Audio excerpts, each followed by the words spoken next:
Verdade. Estamos falando da ideia de tirar o cônjuge, o marido ou a esposa, daquela lista de herdeiros necessários no Código Civil. Exato.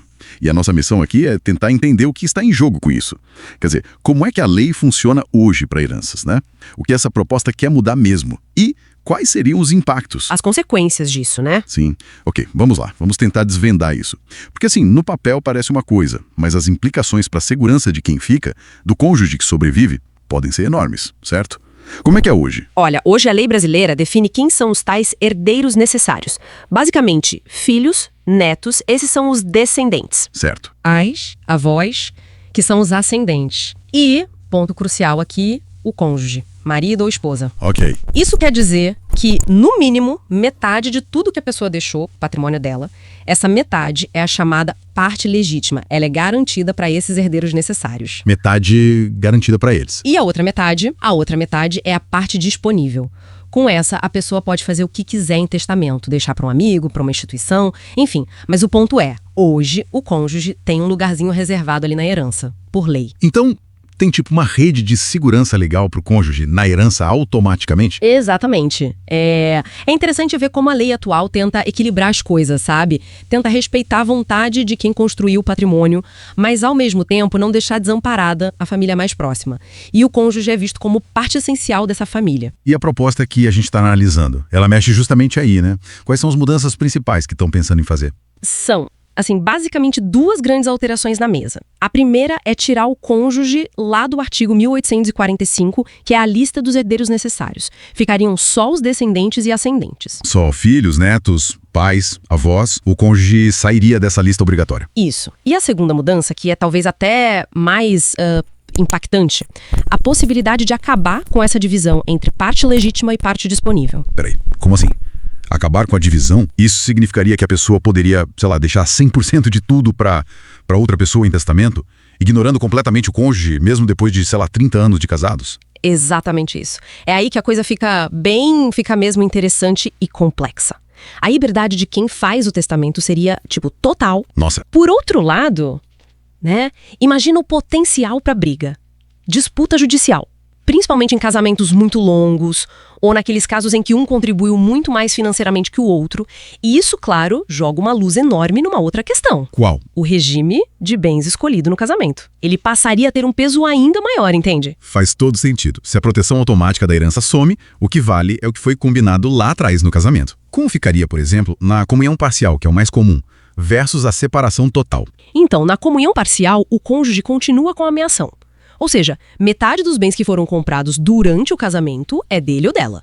Mas, atenção, Sim. Isso é como meeiro, é direito sobre o patrimônio comum do casal. Não é como herdeiro sobre tudo que o falecido tinha, incluindo bens particulares, tipo o que ele já tinha antes de casar ou que herdou. Esses bens particulares só iriam para o cônjuge se tivesse um testamento falando isso. Entendi. E na separação total de bens? Aí complica mais, imagino. Muito mais. Na separação total não tem bem comum para dividir por meiação, né? Cada um é dono do seu. Então a única forma do cônjuge receber alguma coisa seria como herdeiro. Ah. E se ele sai da lista de herdeiros necessários e não tem um testamento deixando algo para ele, o risco é real de não receber nada da herança. Nada mesmo. Mesmo com décadas de união. A proteção ficaria quase que 100% dependente do planejamento, testamento, doação em vida. Caramba, isso parece... Nossa, abre margem para muita insegurança, muitas brigas potenciais. A análise que a gente tem aqui, ela detalha os argumentos dos dois lados, o que justifica essa mudança e quais são as preocupações. Detalhe, assim. E de forma bem neutra. Quem defende a mudança geralmente argumenta o quê? Maior respeito à vontade de quem morreu. A pessoa deveria ter liberdade total sobre o que é dela, né? A autonomia da vontade. Isso. Dizem também que o cônjuge já poderia estar protegido pelo regime de bens que escolheu lá atrás. E que a prioridade natural da herança deveria ser para os filhos, netos ou para os pais. Ok. E do outro lado da moeda? As preocupações. Do outro lado, o alerta é bem forte. É sobre enfraquecer demais a proteção do cônjuge. Existe um medo real de criar situações de muita vulnerabilidade. Pensa, por exemplo, num parceiro que passou anos cuidando da casa, dos filhos e não contribuiu tanto financeiramente. Ou numa relação bem longa, né? Exatamente. Sem um planejamento bem feito, o cônjuge que sobrevive poderia ficar numa situação muito difícil, até desamparado. Então, o que essa análise sugere é que essa proposta ela não é só uma questão técnica de lei, né? Ela reflete uma discussão maior na sociedade. Uma tensão entre a liberdade do indivíduo e a proteção que a lei dá para a família. Perfeito.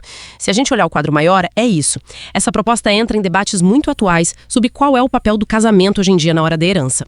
Até que ponto o Estado tem que garantir essa proteção automática para o cônjuge, ou será que a liberdade da pessoa de decidir sobre o próprio patrimônio deve prevalecer? É uma tensão clássica sendo rediscutida. Certo. Então, o que tudo isso significa para quem está ouvindo a gente hoje? Mesmo que seja só uma proposta, né? Ainda está lá no Senado, em discussão, já serve como um baita alerta, não? Com certeza. Olha, independentemente se essa lei vai mudar ou não, essa discussão toda já é um lembrete muito poderoso. O planejamento sucessório é urgente. Não dá para deixar para depois. De jeito nenhum. Pensar bem no regime de bens quando casa, fazer um testamento claro, talvez até criar umas estruturas mais complexas como holdings familiares, são ferramentas-chave para dar segurança, para evitar a briga na família e para garantir que a sua vontade seja cumprida da forma mais tranquila possível. E claro, Fala com um especialista, né? fundamental, procurar um advogado especialista em direito de família e em sucessões é o melhor caminho para entender as opções e tomar as decisões certas para cada caso. Bom, recapitulando então, estamos falando de uma possível mudança bem radical nas regras de herança para cônjuges no Brasil.